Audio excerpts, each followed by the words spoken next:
A visão dominante no imaginário popular hoje é de que fazer arte não serve para nada. E se não serve, por que a gente continua fazendo? O modelo de sociedade produtivista em que a gente vive hoje opera no sentido contrário às práticas artísticas, no sentido que, se o que você faz não traz lucro imediato, isso não é produtivo e, portanto, não merece ser feito. E por essa razão que fazer arte, desenhar, pintar, escrever, tocar um instrumento, tudo isso é visto como algo inútil e que não traz nenhum retorno. Todo mundo que estuda arte, que faz arte, já escutou esse tipo de discurso. E o que eu gostaria de discutir hoje é como isso tem tudo a ver com os avanços das inteligências artificiais generativas e também com todo o discurso político anti-educação que a gente tem visto nos últimos anos. Oi, eu sou o Hiro, artista, pesquisador e professor de desenho. Aqui eu falo sobre arte, educação e cultura. Se essa é a sua primeira vez no canal, já deixa um like e se inscreve. Eu tenho discutido muito aqui no canal sobre a relação difícil que a gente tem estabelecido com a arte nos últimos anos. Que nunca foi fácil, né? A gente sabe que enquanto profissão sempre foi algo mal visto e que, no senso comum, as pessoas enxergam como algo que é fadado ao fracasso, que não vai te dar nenhum retorno financeiro e que geralmente é associado à ideia de talento ou de dom.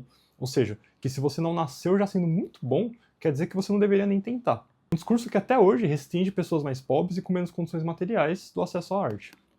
Esse é um problema antigo, mas nos últimos anos a gente tem tido que lidar também com dois outros problemas. Um que já está aí há algum tempo, que tem avançado a passos largos, que é o neoliberalismo enquanto sistema econômico. Sistema esse que é focado no produtivismo, que coloca como foco a subjetividade individual como processo organizativo da nossa economia.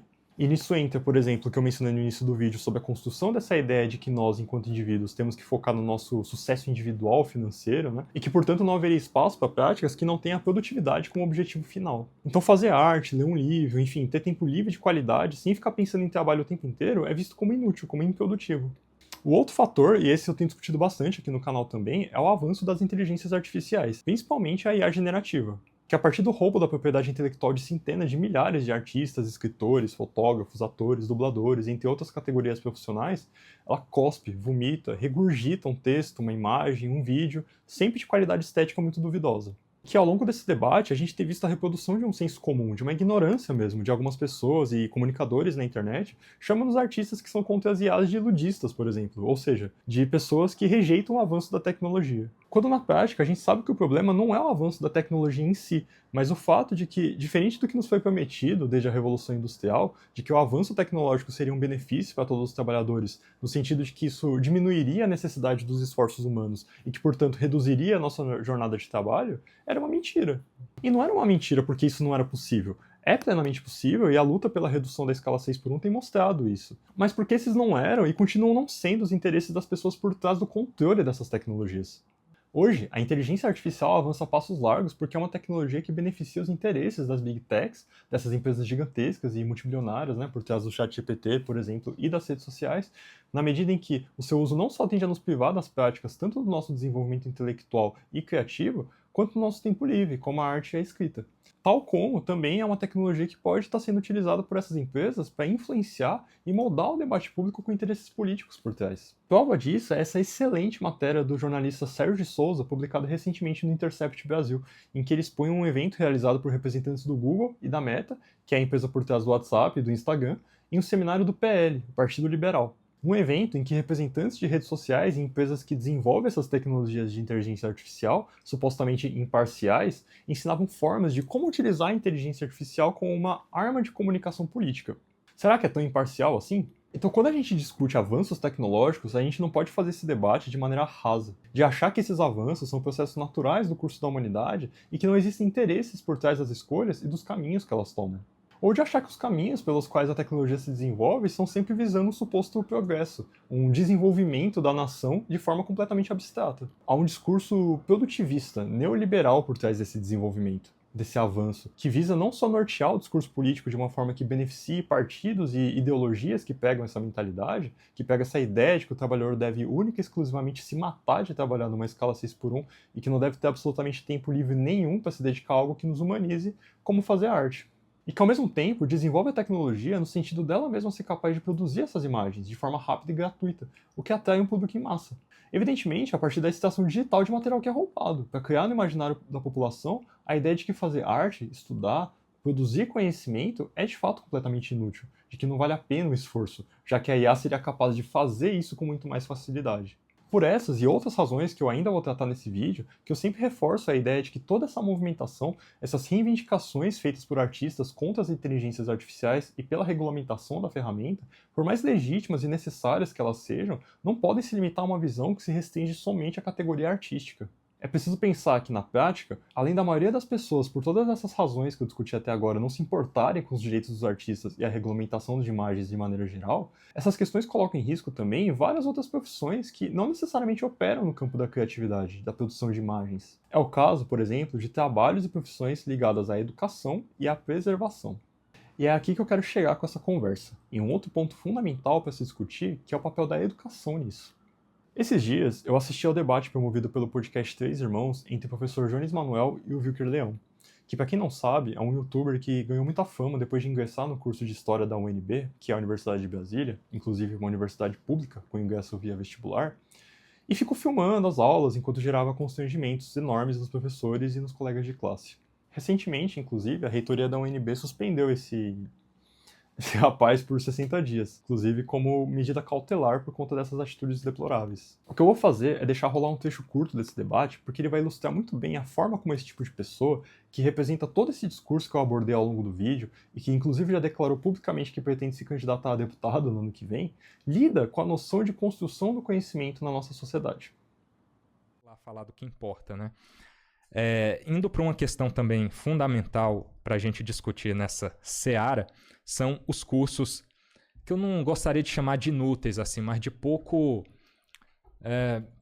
retorno social, vamos colocar dessa forma. A gente ter graduações no sentido de ciências sociais que deveriam estar vinculadas e concatenadas em um único curso que é Ciências Sociais, a gente tem uma expansão em graduação, criando todo um problema orçamentário, uma criação de um departamento, uma criação de gastos com o próprio departamento, físicos, né? Gastos com o pessoal, todo o pessoal que você vai ter que alocar naquele lugar ali. Gasto com os alunos, que você vai ter que colocar lá, sendo que não tem nem demanda para isso. Como é biblioteconomia, museologia, arquivologia, antropologia, até antropologia daria para forçar uma barra, assim. Mas tudo isso, e com todo respeito a esses cursos, sem querer desmerecê-los, mas a questão é, todos eles poderiam estar sintetizados no departamento de ciências sociais mais forte, com mais vagas, e isso ser explorado numa pós-graduação. Não faz sentido a gente gastar dinheiro do contribuinte com esses cursos que não dão retorno social e não tem nem demanda de emprego para isso. Quem dirá de pesquisa vai ficar produzindo que atoísmo? É o que vai dar no final das contas. Então, ter essa lógica de expandir algo que deveria estar sintetizado em um curso só, já vê o nível que está a universidade em relação ao respeito com o próprio dinheiro. A resposta do Jones e o restante do debate você pode conferir lá no canal do podcast Três Irmãos. Aqui eu queria mostrar somente esse trecho e, inclusive, eu peço desculpas por ter feito você ouvir um discurso tão abjeto como esse. Mas o ponto é que, dentro da lógica que serve esses interesses, a todos esses pontos que eu discuti ao longo do vídeo, para essas pessoas é fundamental construir no imaginário popular, na mente de todas as pessoas, principalmente aquelas que não estão envolvidas com as áreas de humanidades ou com a universidade de forma direta, que tudo o que representa a construção e a preservação do conhecimento, da preservação da memória, é inútil. Não é à toa esse ataque se direcionar aos cursos de biblioteconomia e de museologia. O profissional da biblioteconomia, por exemplo, ele lida com a conservação e a divulgação da informação a partir de instituições como a biblioteca, por exemplo. E a museologia, no caso, com a gestão, a conservação e também os processos educativos e artísticos que envolvem os museus, as suas obras de artes, a história e a memória que ela pretende proteger. Atacar a educação, as universidades, os cursos de ciências humanas e que são voltados para a construção do conhecimento, do pensamento crítico, da prática criativa e artística que promove também o desenvolvimento intelectual e a divulgação da cultura, é do interesse de quem pensa a sociedade como uma grande máquina de moer gente, que coloca como prioridade em todas as esferas da vida o lucro desenfreado, a acumulação irrestrita de dinheiro, às custas do nosso tempo, da nossa sanidade e da nossa vida. O discurso neoliberal está presente na vida de todos nós.